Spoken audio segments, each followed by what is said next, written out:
বরাবরই বেশ ঠোঁটকাটা স্বভাবের ডালিউড অভিনেত্রী স্বস্তিকা মুখার্জি নিজের মতো করেই জীবনটা উপভোগ করেন তিনি। সমাজের বাঁকা দৃষ্টিকে একেবারেই পাত্তা দেন না এই অভিনেত্রী। এই কারণে বছর জুড়েই আলোচনায় থাকেন তিনি। যে কোনো ইস্যুতেই কথা বলতে পিছপা হন না স্বস্তিকা। আজকাল সিনেমার চেয়ে ওয়েব সিরিজে চরিত্র নির্ভর কাজ বেশি করছেন। হিন্দি বাংলা অভিনয় করছেন, প্রশংসিত হচ্ছে তার অভিনয়। আগামী 5 জুলাই মুক্তি পাবে বিজয়া ওয়েব সিরিজ। এতে একজন লড়াকু চরিত্রে অভিনয় করেছেন স্বস্তিকা। প্রচারের অংশ হিসেবে ভারতীয় গণমাধ্যমকে সাক্ষাৎকার দিয়েছেন তিনি। এই সময় কাজ নিয়ে আলোচনার পাশাপাশি ব্যক্তি জীবনে নানা বিষয়ে মনের আগল খুলেছেন অভিনেত্রী। আলাপচারিতায় স্বস্তিকার বেফাঁস কথাবার্তার জেরে সৃষ্ট বিতর্ক প্রসঙ্গে প্রশ্ন করা হয়। জানতে চাওয়া হয় এতে তিনি ভয় পান কিনা। উত্তরে অভিনেত্রী বলেন, আমি খুবই নির্ভীক, আমার মধ্যে ভয়টা খুব কম। আমি এটা বললে আমাকে মানুষ গালাগাল দেবে, ভয় দেখাবে, এইগুলো ভেবে পিছিয়ে যাই না।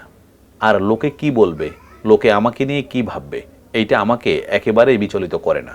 তাই আমার যেটা ঠিক মনে হয় আমি সেটাই করি। তিনি জানান, অভিনয়ে আসার পর থেকে তাকে নানা রকম নেতিবাচক কথা শুনতে হচ্ছে, খারাপ নারীর বদনামও দেওয়া হয়েছে। স্বস্তিকার কথায়, এমনিতেই নারীদের অ্যাটাক বা আক্রমণ করার সোজা পথ হলো তাকে পতিতা বলে দেওয়া। আমি এত বছর ধরে সিনেমায় কাজ করছি, এত ছোট বয়স থেকে এই শব্দটা শুনে আসছি যে এখন আমার কাছে আর কিছুই মনে হয় না। উল্টো আমি সম্মান বোধ করি। কোথাও মনে হয় যে তারাও তো আমাদের এই সমাজের একটা অংশ। তাহলে কেন এটা নিয়ে লজ্জিত হব? স্বস্তিকার ব্যক্তিগত জীবনের গল্পটাও সংগ্রামে ভরা। কারণ 1998 সালে জনপ্রিয় রবীন্দ্রসঙ্গীত শিল্পী সাগর সেনের ছেলে প্রমিত সেনকে বিয়ে করেন স্বস্তিকা মুখার্জি। বাবা মায়ের পছন্দে এই বিয়ে করেছিলেন তিনি। কিন্তু কয়েক বছরের মধ্যে সংসার জীবনে ছন্দপতন ঘটে। এরপর দুধের শিশু কোলে নিয়ে শ্বশুরবাড়ি ছেড়ে চলে আসেন স্বস্তিকা। তারপর সিঙ্গেল মাদার হিসাবে কন্যা অন্বেষাকে বড় করেছেন এই নায়িকা। মেয়েই এখন স্বস্তিকার বেস্ট ফ্রেন্ড।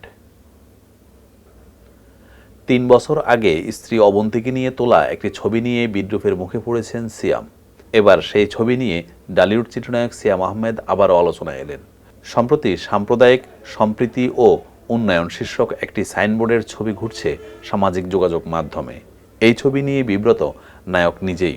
অভিনেতা নিজের ফেসবুকে একটি লেখা পোস্ট করেছেন, যেখানে তিনি নিজের বক্তব্য তুলে ধরেছেন। সাজেকের লুসাই গ্রামে গিয়ে সেখানকার ক্ষুদ্র জনগোষ্ঠীর ঐতিহ্যবাহী পোশাকে ছবি তোলেন এই দম্পতি। সেই ছবি সামাজিক যোগাযোগ মাধ্যমে প্রকাশ করেন তারা। হঠাৎ এই ক্ষুদ্র জাতিগোষ্ঠীর পোশাক পরা সেই ছবি ভাইরাল হয় সামাজিক যোগাযোগ মাধ্যমে। সাইনবোর্ডে চাকমা, পাংখুয়া, গারো, খাসিয়া, মারমা, খুমি, লুসাই, রাখাইন, ত্রিপুরা সহ বিভিন্ন জনগোষ্ঠীর নারী পুরুষের ছবি আছে। ভুলবশত পাংখুয়া ক্ষুদ্র গোষ্ঠীর হিসাবে সিয়াম ও তার স্ত্রী অবন্তীর ছবিটি দেওয়া হয়েছে। এই ছবি নিয়েই ট্রলের মুখে পড়েন সিয়াম। পুরো বিষয়টি নিজের ফেসবুকে তুলে ধরে সিয়াম লিখেছেন, লুসাই জনগোষ্ঠীর সম্মানিত রাজার আমন্ত্রণে বছর 3 আগে সাজেকে ঘুরতে গিয়েছিলাম অবন্তীকে নিয়ে। তাদের সংস্কৃতি, কৃষ্টি, পরিবেশ ঘুরে দেখেছিলাম। তাদের ঐতিহ্যবাহী পোশাক পরেছি। সবার আতিথেয়তায় মুগ্ধ হয়েছিলাম সেবার।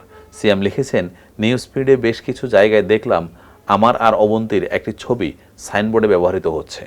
সেখানে আমাদের পরিচয় করিয়ে দেওয়া হচ্ছে পাংখুয়া জনগোষ্ঠীর সদস্য হিসাবে। আমরা এতে বিব্রত হয়েছি। সামাজিক মাধ্যমে ট্রলের বিষয়ে তিনি লেখেন, ঘুরতে গিয়েছিলাম পরিবার নিয়ে, সেই ছবি নিয়ে অনেক জায়গায় দেখলাম নানা রকমের ট্রল হচ্ছে। ভেবেছিলাম অন্য আরও অনেকবারের মতো এবারও এড়িয়ে যাব, কিন্তু ভাবলাম কিছু বলা উচিত। ট্রল আমরা অবশ্যই করব, মিম আমরা অবশ্যই বানাবো, কিন্তু কিসে কাউকে অসম্মান করা হচ্ছে, একটি সম্প্রদায়কে ছোট করা হচ্ছে, সেই বোধ থাকাটাও জরুরি। যেই তারুণ্যকে আমি প্রতিনিধিত্ব করি সেই তারুণ্যের কাছে এই সেন্সিটিভিটি তো প্রত্যাশা করতেই পারি। এছাড়া সাইনবোর্ড থেকে তাদের ছবি সরিয়ে নিতেও সংশ্লিষ্ট ব্যক্তিদের আহ্বান জানান সিয়াম।